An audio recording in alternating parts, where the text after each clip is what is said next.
இன்னைக்கு நாடாளுமன்ற தேர்தல் பணிகள் விறுவிறுப்பா போயிட்டு இருக்கு. ஒவ்வொரு கட்சிகளும் அவங்களோட வேட்பாளர் பட்டியலை அறிவிச்சுட்டே வராங்க. குறிப்பா பாரதிய ஜனதா கட்சியும் அவங்களோட கூட்டணி கட்சிகளும் நிறைய நட்சத்திர வேட்பாளர்களா அறிவிக்கிறாங்க. பாட்டாளி மக்கள் கட்சி அவங்களோட வேட்பாளர் பட்டியலை அறிவிச்சாங்க. இதுல கடலூர் தொகுதியில இயக்குனர், ஒளிப்பதிவாளர், எழுத்தாளர் தங்கர் பச்சான் அவர்கள் போட்டியிடுறாரு.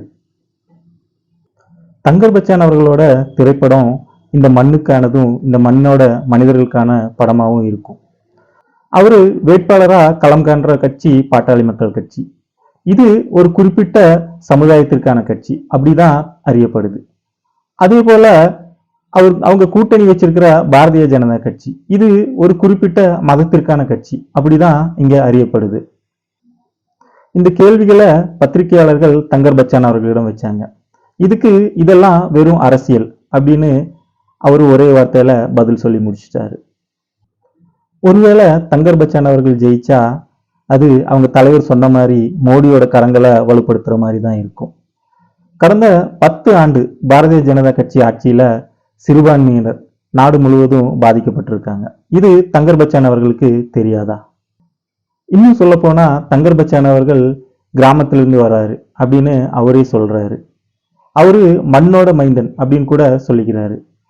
ஆனா 2021-22 விவசாயிகள் போராட்டம் டெல்லியில நடைபெற்றுச்சு. இதுல நூற்றுக்கணக்கான விவசாயிகள் இறந்து போனாங்க. இதுக்கு தங்கர் பச்சான் என்ன பதில் சொல்ல போறாரு? உத்தரப்பிரதேச மாநிலம் லக்கிம்பூர் கேரி பகுதியில விவசாயிகள் போராட்டம் நடைபெற்றுச்சு. இதுல மத்திய அமைச்சர் அஜய் மிஸ்ரா, அவரோட மகன் ஆசிஸ் மிஸ்ரா அந்த விவசாயிகள் போராட்டத்துக்கு மத்தியில ஜீப்பை விட்டு ஏத்தி படுகொலை பண்ணினாரு. இதுல பல விவசாயிகள் இறந்து போனாங்க. அதுக்கப்புறம் பெரிய கலவரமே வெடிச்சுது. இருந்தும் அவரு மத்திய அமைச்சரா தொடர்றாரு. அவங்க கூட்டணியில இருக்கிற பாரதிய ஜனதா கட்சி அவர் மேல எந்த நடவடிக்கையுமே எடுக்கல. இது தங்கர் பச்சான் அவர்களுக்கு தெரியாதா?